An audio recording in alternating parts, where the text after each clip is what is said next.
네, 한번 비춰주세요. 우리 꽃꽂이 꽃뱅이 너무 멋져가지고.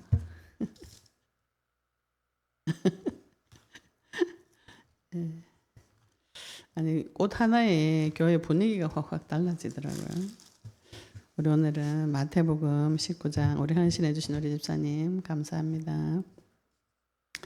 마태복음 19장 27절부터 30절까지 같이 소리내서 읽으시고 말씀 보도록 하겠습니다. 우리가 무엇을 얻으리까 이 제목으로 말씀 보도록 하겠습니다. 27절부터 30절까지 같이 소리내서 읽겠습니다. 이에 베드로가 대답하여 이르되 보소서 우리가 모든 것을 버리고 주를 따라 싸운데 그런즉 우리가 무엇을 얻으리까? 예수께서 이르시되 내가 진실로 너희에게 이르노니 세상이 새롭게 되어 인자가 자기 영광의 보좌에 앉을 때에 나를 따르는 너희도 12보좌에 앉아 이스라엘 12지파를 심판하리라. 또 내 이름을 위하여 집이나 형제나 자매나 부모나 자식이나 전토를 벌인 자마다 여러 배를 받고 또 영생을 상속하리라. 그러나 먼저 된 자로서 나중되고 나중된 자로서 먼저 될 자가 많으니라. 아멘. 우리가 신앙생활 하면서 주의 길을 가겠습니다. 이렇게 하면은 마음속에 뭔가 계속 손해보는 듯한 느낌이 막 들면서 무슨 생각이 드냐 하면은 그 길은 형극의 길이다. 가시밭길이다. 주의 길을 가는 것은 어려운 길이다. 힘든 길이다.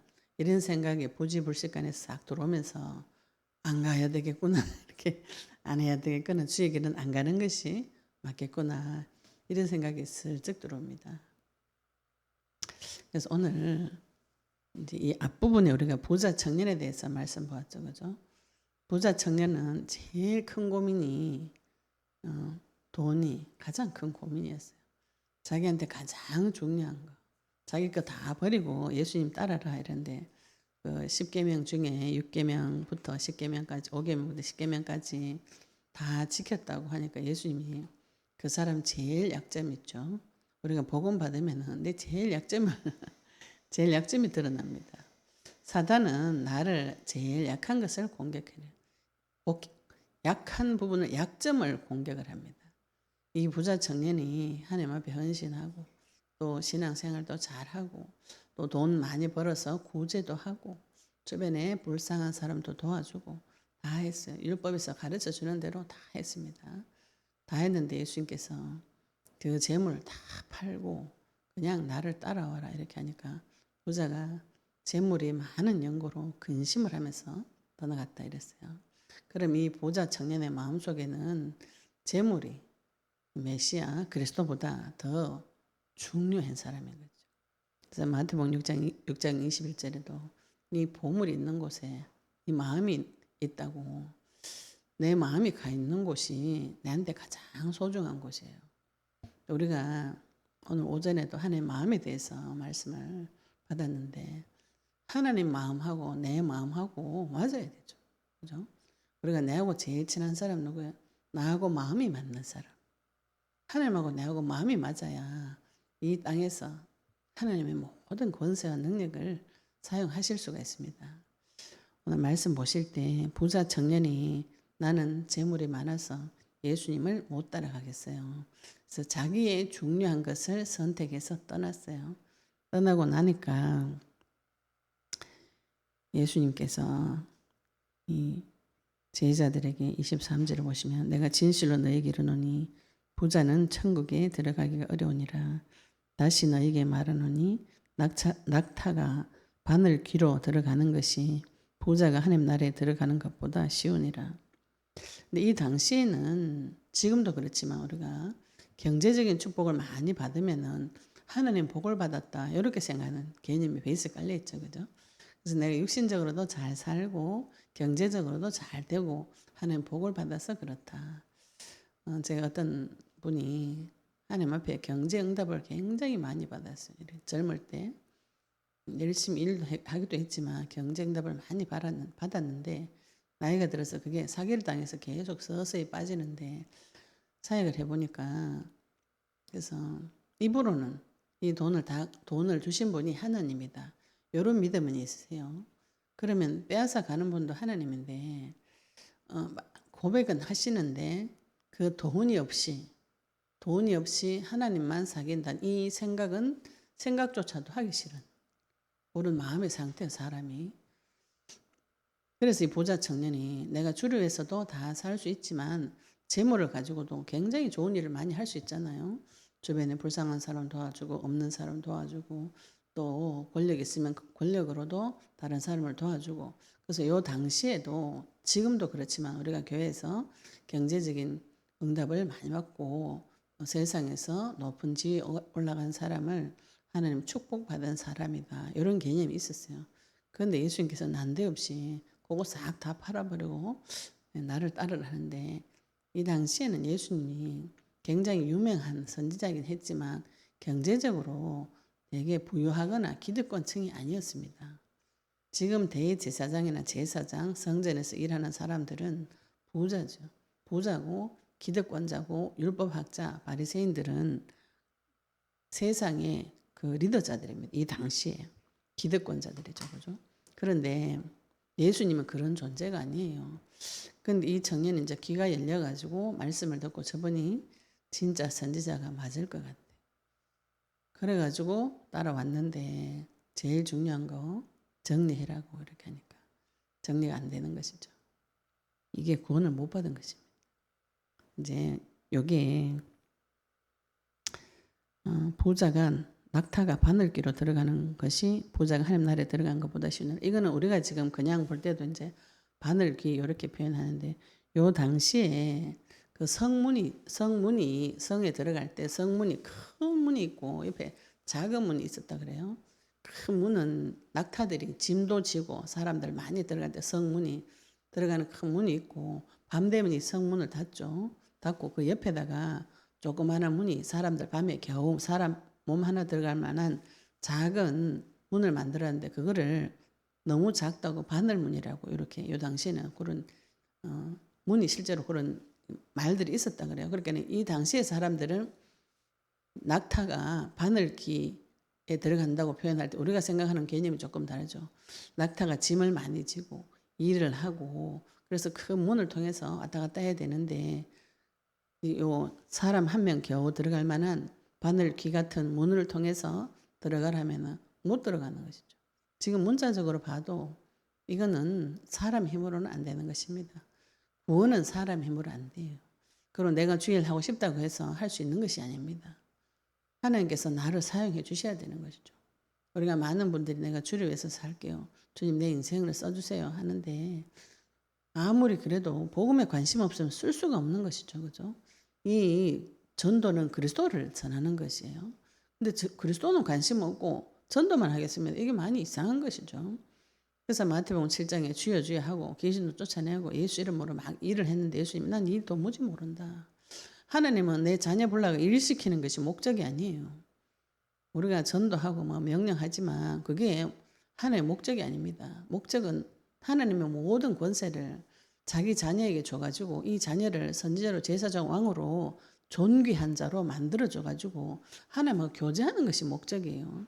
이런 사람이 내가 받아보니까 너무 좋아가지고 전달하는 것이지 그게 인생이 그거 아니면 안 된다 이렇게 또 순서를 거꾸로 하시면은 여기서도 또 공격이 들어옵니다. 그래가지고 전도를 위해서 내 모든 것을 버리라 이런 말씀도 뒤에 나오는데 이래가지고 다른 사람이 죽든지 말든지 막 이렇게 가는 그런 일들이 실제로 있어요. 이거는 많은 응답을 받고 가셔야 되는 길입니다. 그래서 구원은 사람의 손에 있는 것이 아니에요. 내가 행동을 잘하거나 착하게 살았거나 또 많이 베풀었거나 이래가지고 하나님 나를 착해서 부른 것이 아니고 그냥 하나님의 일방적인 은혜로 만세전에 영세전에 지명해서 나를 부르시고 그 구원의 부르심은 하나님 손에 있어요. 나의 행위에 있지 않습니다. 에베소서 5장 18절인가요? 하나님의 선물은 가만히 있다가 모르고 있다가 받으니까 기쁜 것이죠. 전혀 상상도 못하고 있다가 받은 것이요. 그 구원이 우리가 받은 구원이 그와 같은 것입니다. 하나님께서만 영혼을 구원해 줄 수가 있는 것입니다. 이걸 먼저 전제로 까셔야 됩니다. 그러면은 내가 하나님 앞에 가서 구하는 것이 무엇을 구해야 되는 거야? 나의 구원을 구해야 되는 것이죠. 그죠? 나를 구원해 주신 주님을 찾고 내 안에 하나님 나라가 임했나 안 임했나 이걸 확인하고 예수님 나의 주인이 되어 주셨는가 안 되어 주셨는가, 그분의 마음이 나의 마음에 들어왔는가, 내가 하나님 마음이 하나님 소원이 나의 소원이 되어 줬는가, 이걸 확인하시는 것이 먼저죠. 그죠? 그걸 확인하시고 예수님 나의 주인이 되어주시면 그 후로는 모든 것이 저절로 되어집니다. 전도도 저절로 되어지죠. 하나님 만나서 너무 좋으면은 말하게 되어 있잖아요. 우리 어제 또 어떤 우리 오픈 채팅방 때 목사님이 3개월 동안 영상을 보고 계신다고 하셔서 전화를 좀 달라고 이렇게 부탁해 통화를 했는데 그 목사님이 그러시더라고. 복음이 너무 좋고 그래서 늘 하나님 나도 복음을 가르쳐 달라고 그 기도를 목회하신 지 20년 됐는데 계속 하셨다 하더라고요. 그러고 말씀은 그래도 공부를 이렇게 하면 좀 알아먹거든요. 그런데 기도에 대해서 너무 몰라가지고 하나님 기도를 좀 가르쳐 달라고 한 10년 가까이 기도하고 계셨는데 이 영상을 통해서 들으면서 아 이게 복음이구나. 원래 알고 있었지만 더 선명하게 알게 되고 기도를 이렇게 해야 되는구나. 그래서 이제 그 목사님이 한 50개 정도 마귀 결박하는 기도를 영상을 보시고 그대로 하셨더라고요. 50개 정도 적어놓고 계속 사단을 결박했는데 그 중에 한 서너 개가 없어졌다고 그러시더라고요. 너무 막 두렵고 불안한 거, 또 이제 직장도 같이 사업도 같이 하면서 목회를 하시는데 그 근심 걱정 염려들이 다 사라져 버렸다고요. 그렇게 고백을 하셨어요. 주 이름 부를 때. 그래서 우리가 예수님을 그리스도로 만났다면 그런 일들은 저절로 벌어지게 됩니다. 주 이름 부르시면 저절로 벌어지게 돼요. 또 우리 어떤 분은 아주 신앙생활 40년 동안 오래 너무 잘하셨더라고요. 중심도 너무 좋으시고 응답도 많이 받으셨는데 어제 만났는데 그러시더라고요. 내가 다 했는데 요거만 안 했네요. 다 성경도 보고 방언기도도 하고 열심으로 헌신으로 오직 교회 집 기도 이거밖에 모르고 헌신하고 주의 종 섬기고 이렇게 열심히 했는데 내가 그리스도를 몰랐구나 이렇게 고백하시더라고요. 이 메시지를 듣고 그리스도를 몰라서 결론은 허상이요, 헛된 삶이 되어버렸구나 그렇게 고백하시면서 이제 본인이 자기 가지고 있었던 가치관을 하나님께서 아침에 갑자기 가르쳐 주셔버렸어요. 깨달아 버렸어요. 나는 평생에 이런 가치관을 가지고 살았구나. 하나님께서 밝혀주셔서 깜짝 놀라시더라고. 아 이게 나였단 말인가. 근데 그분의 삶이 굉장히 훌륭한 삶이에요. 남들이 봤을 때 실제로적으로 사회 지도층이고 경제도 굉장히 많은 응답을 받고 오직 교회, 오직 전도 선교 이렇게 사시는 분인데도 그렇게 고백을 하셨어요. 그래서 이 부분은 구원은 하나님께서 계시해 주셔야 되고 특히 우리가 받은 구원을 말씀을 가지고 기도를 하셔야 됩니다. 내가 받은 구원을 그냥 좋다, 감정적으로 좋다, 기분이 좋다 이것만 전달하면은 이 전달이 좀 분명하지가 않아요. 그래서 선지자로 제사장으로 왕으로 오신 이 말씀을 가지고 내 구원을 확인을 하시면은 이 말씀은 점점 자랍니다. 가만히 있지 않아요. 하나님은 나를 하나님과 비슷한 존재로 영적인 존재로 만들어놨기 때문에 하나님을 만나면 그 사람은 눈이 저서 열리게 되어 있어요. 눈이 열리고 창조주의 권세와 능력이 들어오게 되어 있습니다. 다들 교회에서 다들 안 받고 계시니까 받는 사람 보면 막 이상한 소리는 하지. 이게 당연히 와야 될 것들이 안 오고 있는데 하나님한테 질문도 안 해요. 어제 그 권사님도 그러시더라고. 우리 목사님에 대해서 기도하는데 하나님 앞에 가서 우리 목사님에 대해서 어떻게 저떻게 물어보고 이것도 감히 물어볼 생각조차도 못했다고 이렇게 말씀하시는 거예요. 왜냐하면 목사님은 어른이시니까. 그래서 목사님이 조금 교회에서 안 좋은 모습 보여도 하나님 앞에 기도조차도 못하는. 그래서 제가 주의 종을 위해서는 진짜 생명 걸고 누군가는 기도를 해줘야 됩니다. 그러니까 그러면 그 지금 교회에서 이상한 거를 그럼 어떻게 해야 되냐고 마귀를 결박하시고 하나님한테 물어보시라니까 아예 그 물어보는 것 자체가 불경제처럼 이렇게 느껴져 가지고 기도조차도 못했다고 그렇게 이야기하시더라고요. 그래서 굉장히 많은 무지에 잡혀 있는 것이죠. 근데 그것을 선지자 되시고 제사장 되시고 왕 대신 그 말씀을 가지고 기도하시면 이것들이 모든 것이 풀립니다. 해석이 되어지고 그리스도로 답이 나지면은 또 절대로 흔들리지 않아요. 흔들리지 않는 믿음이 오고 체험이 오게 됩니다. 그래서 그거를 그 흔들리지 않는 그 믿음은 사람이 줄 수 없어요. 하나님 주셔야 됩니다. 하나님이 나에게 흔들리지 않는 믿음을 주셔야 되는 거죠. 그게 구원에 믿는, 구원 얻는 믿음이에요. 우리가 하나님이 구원을 주셨기 때문에 응답을 제대로 못 받아도 띄엄띄엄 받아도 하나님 좋아서 예배 오시는 거잖아요. 그죠? 하나님 찾는 간절한 마음. 근데 그 간절한 희미한 그 마음에도 하나님께서 이때까지 계속 우리 인생을 지키시고 보호하셨는데 이 선명한 그리스도 말씀 가지고 기도하시면은 선명하고 확실한 응답이 오게 됩니다. 우리가 만난 하나님이 창조주세요. 생명을 주관하시고 죽이기도 하시고 살리기도 하시는 절대 주권자 되시고 입법자 되시고 심판관 되시고 재판장 되십니다. 이 재판장도 의로운 재판장이에요. 오늘 하나님께서 예수님께서 사람으로는 할 수 없으나 하나님으로서는 다 하실 수 있느니라. 하나님은 저 사람을 구원시켜 줄 수 있죠. 저 청년이 지금은 자기 있는 돈이 근심이 돼가지고 돌아가도 나중에 예수님 죽으시고 부활하셔서 그 소문을 듣고 회개하고 갱신하면 또 하나님 만나줄 수 있는 것이죠. 그죠? 그래 이 말을 들으니까 베드로가 대답하여 이르되 보소서 우리가 모든 것을 버리고 베드로가 왜 이런 질문을 하냐면은 그 부자 청년이 하나님한테 응답을 많이 받아가지고 부자가 됐다 이렇게 생각하고 있었거든요. 그런데 예수님이 그거를 응답을 버리고 오라 이렇게 지금 들리죠. 이상하죠, 그죠? 하나님 분명히 복을 줬는데 그 복을 다 버리고 예수님을 따라오라 이렇게 하니까 베드로가 제자들이 놀라는 것이죠. 그러면서 보소서 우리가 모든 것을 버리고 주를 따라 싸운데 그런즉 우리가 무엇을 얻으리까? 하나님 앞에 가서 이 질문을 좀 하셔야 됩니다. 내가 주일 하면 뭐 줄 거예요? 건방진 소리 같지만 이 불경스러운 질문 같지만 이 질문을 하나님 앞에 가서 하셔야 돼요.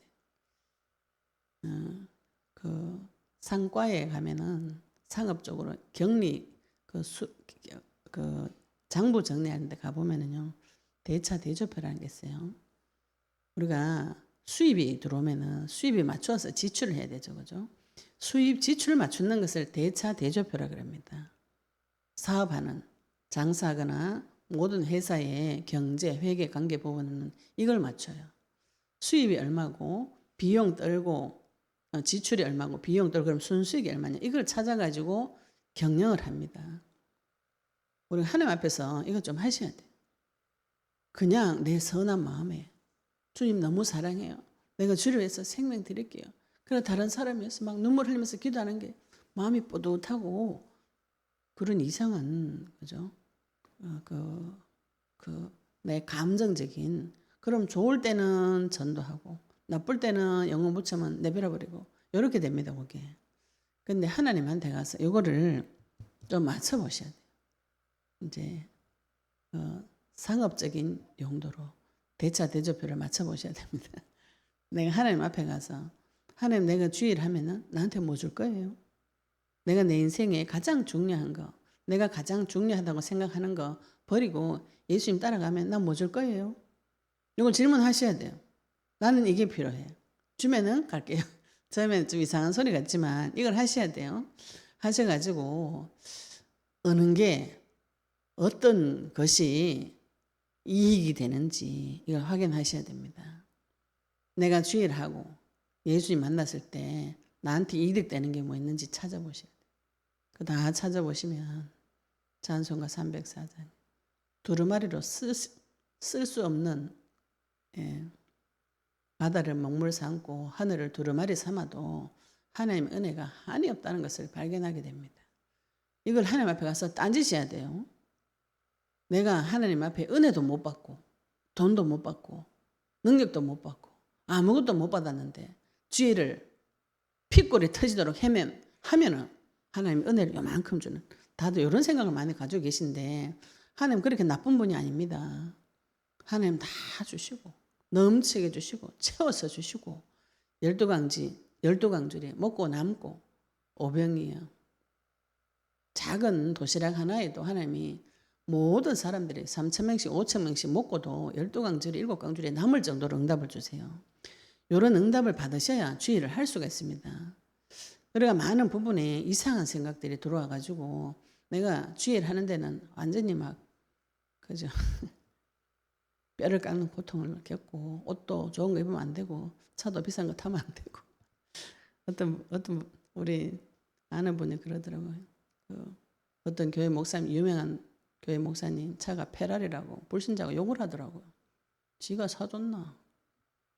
지는 돈 한 푼 안 내놓고 목사님이 페라리 끌고 다녀야 되겠네. 그 신문에 났어요 그때. 아니 그게 뭐가 어때가지고 남이 페라리 끌고 다니든지 말든지 지가 무슨 상관이고. 그 사람 무슨 생각하고 있어요? 목사님은 절의 중처럼 청빈하게 무소유를 실천하고 그런 개념으로 보니까 그게 이상해 보이는 거죠.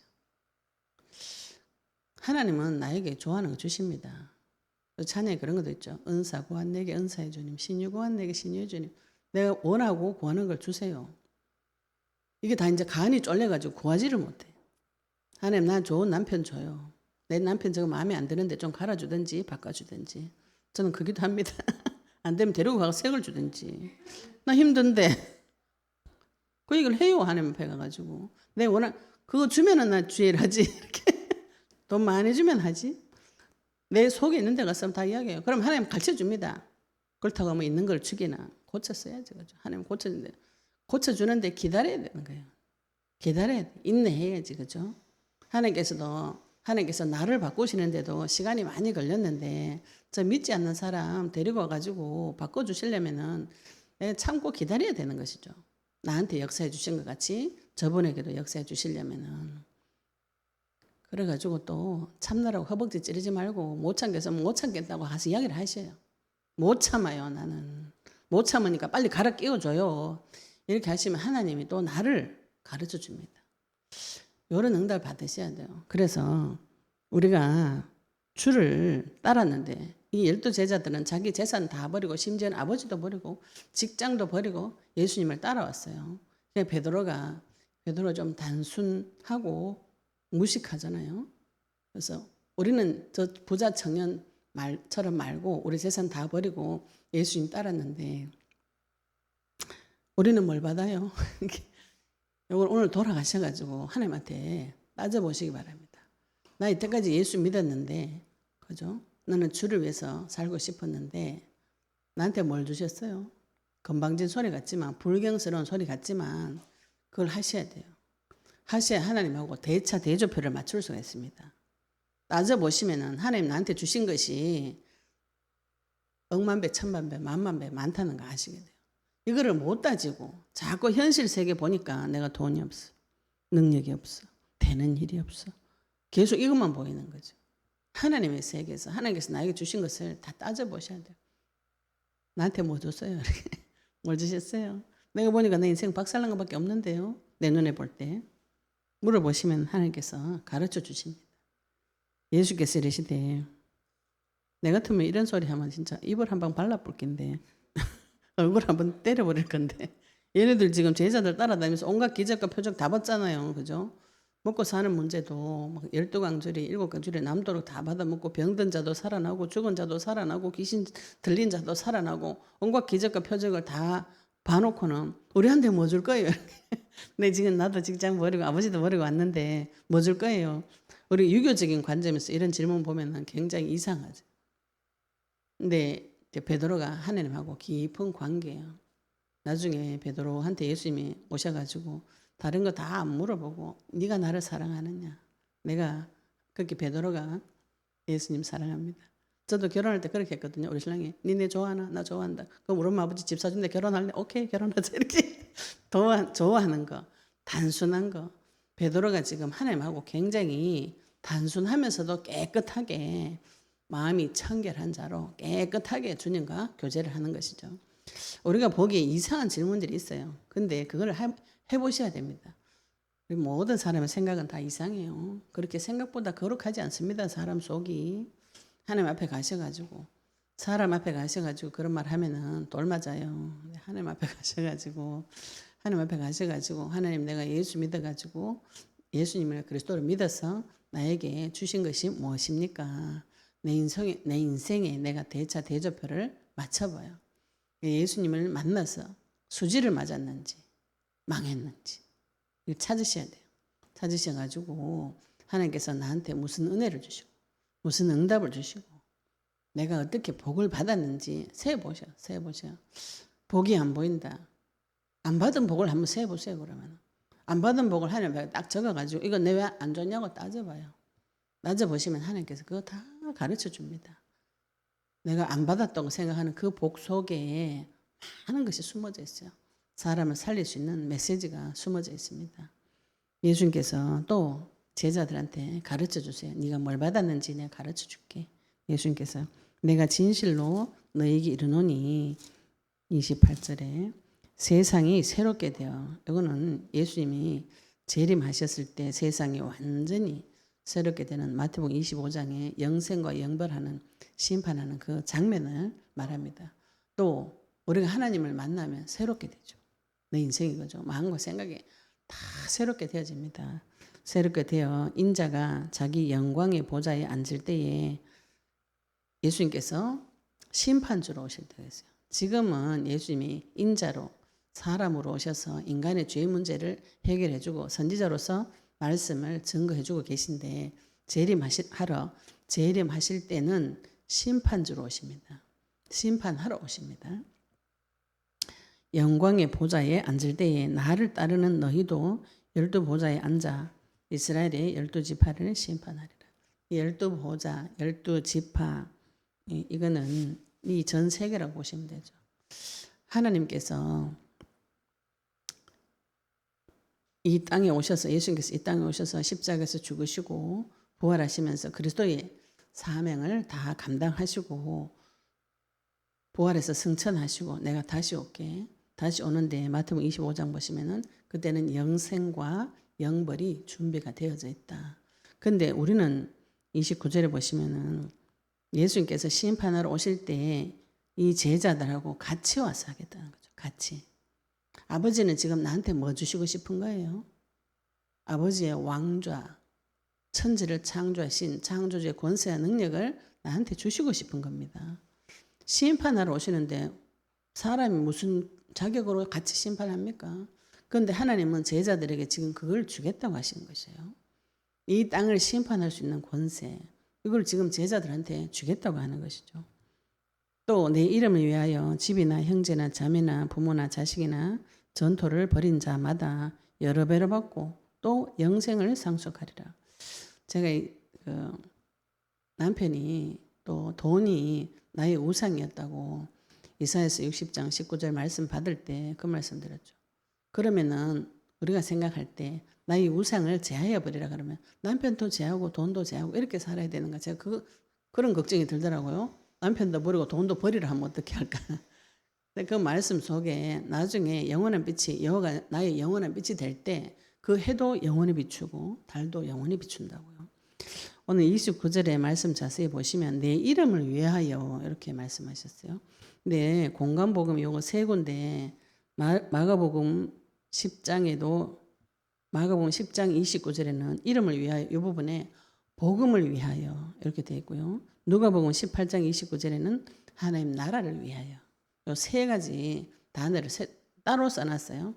내 이름을 위하여, 복음을 위하여, 하나님 나라를 위하여. 우리가 주를 위해서, 하나님 나라의 확장을 위해서, 그 복음을 위해서, 예수님의 이름을 위해서 내 인생에 뭔가 손해 볼 때가 있습니다. 복음 전하다 보면 손해를 봐야 될 때가 있어요. 자존심 상해도 접고 설명해주고 이렇게 해야 될 때가 있습니다. 그건 내가 주를 위해서, 복음 증거하기 위해서 성질 더럽지만 참아야 돼. 그죠? 성질 더럽다고 더러운 대로 계속 할 수 없잖아요. 그죠? 물론 성질 더러워서 올라올 때도 있지만 올라오면 또 회개하고 갱신하고 도전해가 사람이 성장이 되어져가 변화가 되어집니다. 제가 욕을 하도 해가지고 욕하니까 막 박수를 치시는데 지금은 그렇게 욕을 하지 않아요. 지금은 남편한테 그런 욕 안 합니다.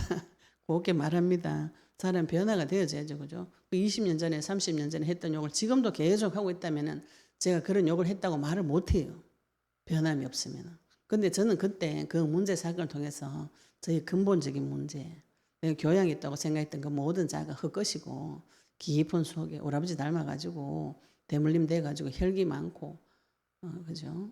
그 완전히 막 제어가 안 되는 미친 말 같은 그런 상태였다는 거. 하나님 다 들춰내 주셔서 그걸 다 불태워버리고 하나님 주는 말씀을 가지고 하나님께서 저를 굉장히 많이 치유를 해주셨어요. 받다 보니까 그러면은 이 예수 그리스도 이름만 들으면 이 사람이 들으면 그리스도 이름만 하나님 나라만 이 사람 속에 들어가면은 이 사람도 나에게 역사하셨던 하나님이 하신 일을 하시겠구나. 이걸 하려면은 집이나 형제나 자매나 부모나 자식이나 전토를 버릴 수도 있습니다. 처음에는 이걸 왜 버리라고 하냐면은 여기 사단의 통로라서 그래요. 처음에 우리가 구원받고 교회 가면 누가 제일 막아요? 자기 가족이 막습니다. 자기 가족이. 어릴 때는 교회 가면은 부모님들이 교회 못 가도록 믿지 않는 부모님들이 그죠? 교회 못 가도록 막고 이야기 들어보시면은 거의 다 그렇죠. 지나가던 사람이 말리는 거는 소용없잖아요. 지나가던 사람이 교회 못 가도록 말리는 건 내한테 영향력이 없어요. 근데 내가 가장 믿고 의지하고 사랑하는 부모님이 남편이 자녀가 교회 못 가도록 막습니다. 그리고 형제, 집이나 형제나 자매, 부모, 자식 그 다음에 뭐가 막냐면 전토가 막아요. 주일날 돈 벌러 가야지. 돈을 벌어야지. 어디가 예배 드리노? 이게 막 옵니다. 그리고 부모 형제가 중요한 사람은 주일날 결혼식 같은 거 있으면 가야 돼. 이래 됩니다. 이게 더 중요하다 이래 되면. 이거 순서를 바꾸라는 것이지 이걸 다 버리라는 것이 아니에요. 제 현장에서 사회가 어떤 분이 이 말씀을 가지고 자기 부모도 버리고 자식도 버리고 그러면 자식을 안 가져야지. 결혼해가지고 애 둘 다 낳아놓고 전도한다고 주를 위해 한다고 돈을 벌질 않아요. 돈을 벌지 않는데 근데 이상한 게 그분이 복음을 못 알아. 이상하죠. 그죠? 내가 생각하는 이 사단의 통로를 하나님 앞에 계속 전쟁을 해서 이거를 싸워가지고 이기셔야 됩니다. 전토, 형제, 자매, 부모, 자식, 집, 내 집, 집안 이게 내한테 더 중요해요. 복음보다. 복음 전하는 것보다. 하나님 만나는 것보다 나한테 이게 더 중요해요. 이거는 싸우셔야 됩니다. 싸우셔가지고 하나님이 나한테 더 중요하게 될 때까지 싸우시면은 하나님께서 버린 자마다 여러 배를 받고 또 영생을 상속하리라. 그럼 현실 세계 안 준다고 이렇게 그 불교적인 개념이 들어가서 공수래 공수 이런 거 가지고 자꾸 막 청빈하게 막 아무것도 없이 막 무소유로 살아라면 이렇게 교회 와서 그런 분이 있어요. 복음은 세상 정복하고 다스리는 겁니다. 그거 다 버렸을 때 하나님께서 여러 배를 받는다. 이거는 이제 성경에 여러 배가 정확하게 헬라어로 하면 100배, 여러 배 이렇게 표현되어 있어요. 100배를 받는다 그래요. 욥도 자기 재산, 자녀 다 하나님께서 데려가셨는데 나중에 다 배로 돌려줬다 그랬어요. 부인도 배로 돌려줬는지 하여튼 돌려줬어요. 하나님을 위해서 주를 위해서 내가 하나님 앞에 헌신하고자 할 때 하나님께서 빈 털터리로 능력도 없이 그 현장이 너무 괴로운데 내가 주를 위해서 굳게 참으리라. 이게 고행입니다. 고행. 하나님은 다 주시고 현세도 100배로 주시고 영적인 세계에도 영생을 상속해 주시고 영원한 생명을 주시는 것이죠. 마태복음 25장에 보시면 예수님을 만난 자, 영생 얻은 자 그 심판받지 않아요. 요한복음 5장 24절에 영생을 얻었기 때문에 심판에 이르지 않아요. 그 심판자의 자리에 가면은 나는 이미 영생을 얻은 것이죠. 그죠? 그래서 하나님께서 우편으로 좌편으로 갈라가지고 심판하시는 거예요. 우리가 무엇을 받았는가요? 현실의 세계 100배를 받고 영생도 받고 그러나 모든 복을 다 주겠다는 것이죠. 그죠? 육신적인 복도 영적인 복도 하나님께서 완전하게 주십니다. 영혼육이 찢어져 가지고 내가 영적인 복은 많이 받았는데요. 육신적인 복은 못 받았어요. 이게 이상한 겁니다. 영적인 복을 많이 받으시면 육신적인 것도 굉장히 다 좋아지게 되어 있어요. 100배로 주시게 되어 있어요. 나는 안 주던데요. 따지셔 이 말씀을 들어가가지고. 내가 주를 위해서 살았잖아요. 내가 주의 이름을 위해서 살았잖아요. 내가 복음을 위해서 살았잖아요. 내가 하나님 나라의 확장을 위해서 살았잖아요. 그럼 왜 내한테는 100배 안 줘요? 요걸 따지셔야 돼요. 혹시 주를 위해서 인생을 들이셨다면. 그런데 내가 주를 위해서 안 살고 싶고 하나님 나라의 확장에 관심이 없고 복음을 위해서 안 살고 싶으면 이거를 구하셔야 돼요. 하나님 나도 주를 위해서 살고 복음을 위해서 살고 하나님 나라 확장을 위해서 살게 해달라고 그걸 먼저 구하시면 100배의 응답이 오고 영생도 오고 현실 세계에서 문제를 해결할 수 있는 능력도 주시고 영원한 세계에 사라지지 않는 생명을 주시게 되어 있습니다. 그게 그리스도죠. 그죠? 그래서 30절에 그러나 먼저 된 자로서 나중되고 나중된 자로서는 먼저 될 자가 많으니라. 이건 요 당시에 유대 사회의 격언이었다 그래요. 잠언서 같은 그런 속담 같은 그런 건데 지금 이제 신학자들이 해석하기로는 먼저 된 자는 유대인들, 나중된 자들은 이방인들 이렇게 표현하기도 합니다.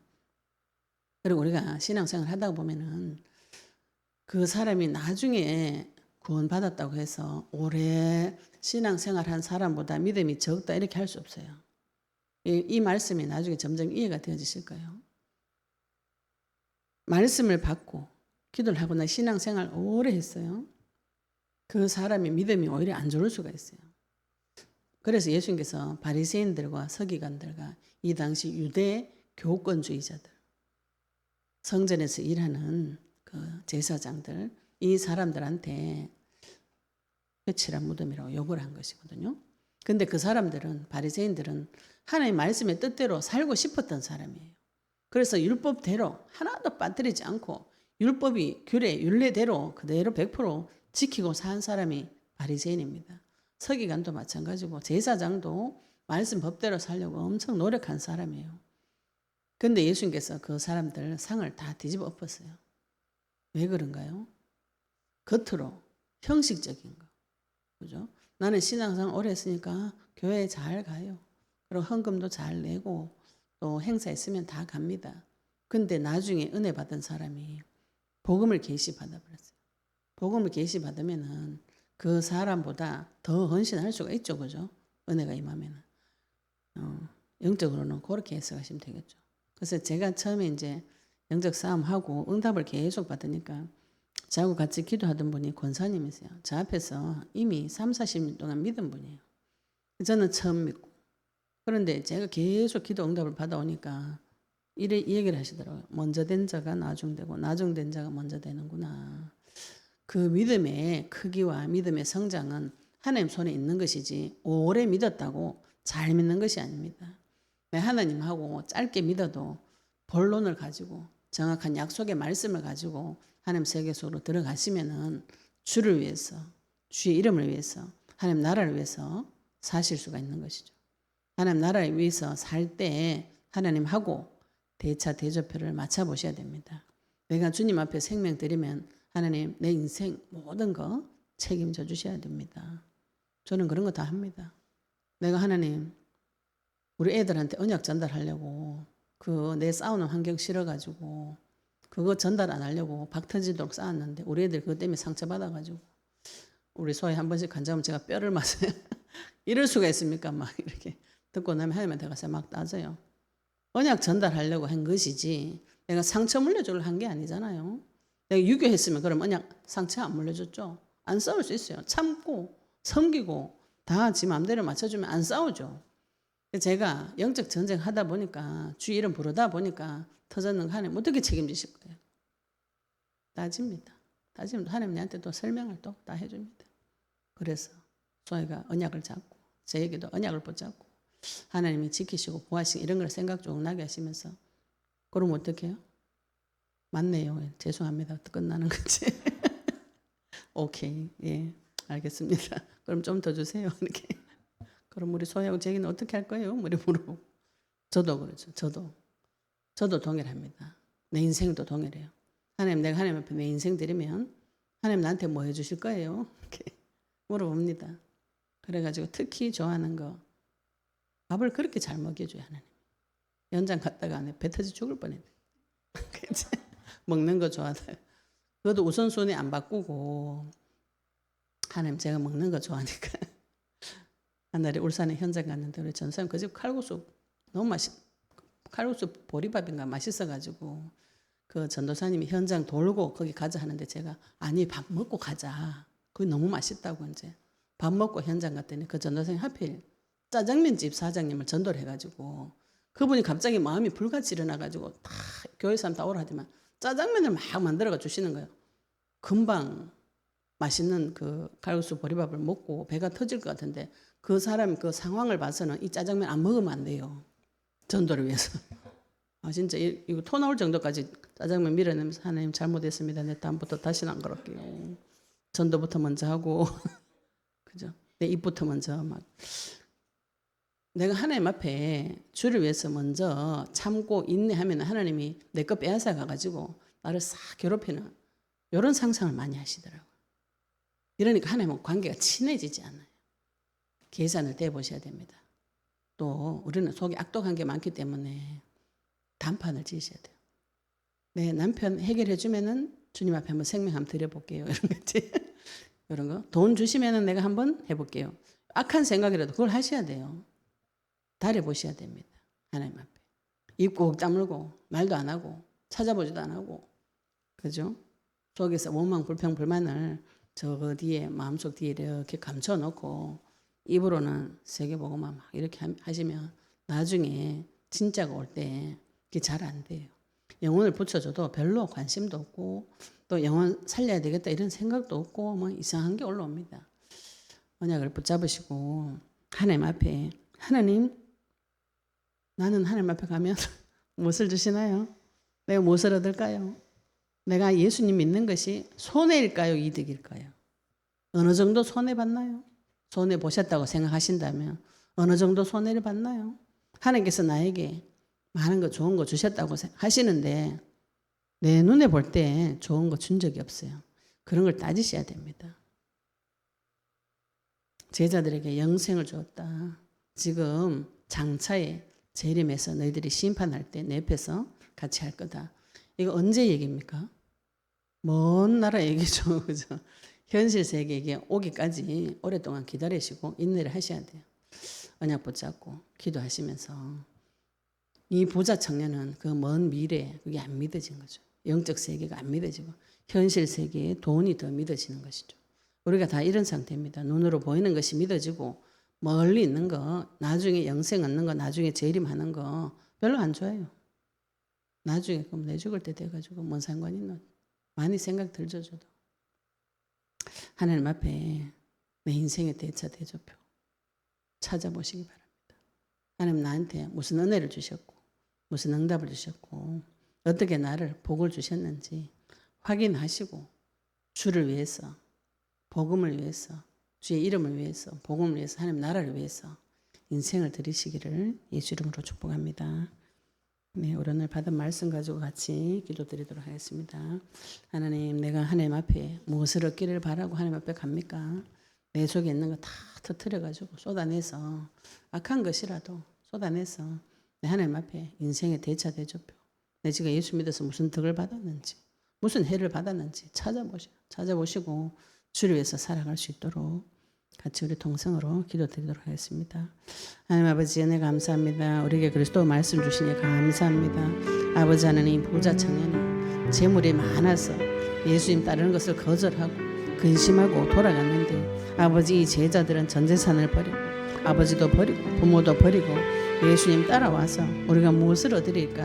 아버지 하나님 앞에 말씀으로 돌아갔을 때 예수님께서 세상이 새롭게 되어서 세상에 다시 오실 때 인자가 자기 영광의 보좌에 앉을 때에 나를 따르는 너희도 12 보좌에 앉아서 왕으로서의 권세를 주시고 창조주로서의 권세를 주시고 이스라엘 12지파를 심판하는 그 심판의 자리까지 우리에게 모든 권세를 주시기로 약속하셨고 또 내 이름을 위하여 복음을 위하여 하나님 나라 확장을 위해서 집이나 형제나 자매나 부모나 자식이나 전토를 벌인 자 여러 배를 받고 또 영생을 상속하신다고 영육간에 완전한 복을 주시는 주 예수 그리스도 만약에 말씀 붙잡을 수 있도록 주님 도와주시옵시며 먼저 된 자로 나중되고 나중된 자로 먼저 된다고 하셔서 하나님, 아버지 하나님, 내가 믿은 지 오래되어도 믿음이 부족할 수 있습니다. 지금 하나님 아버지, 하나님 앞에 나아갈 수 있는 믿음, 아버지 먼저 된 자 되도록 주님 축복하여 주시옵소서.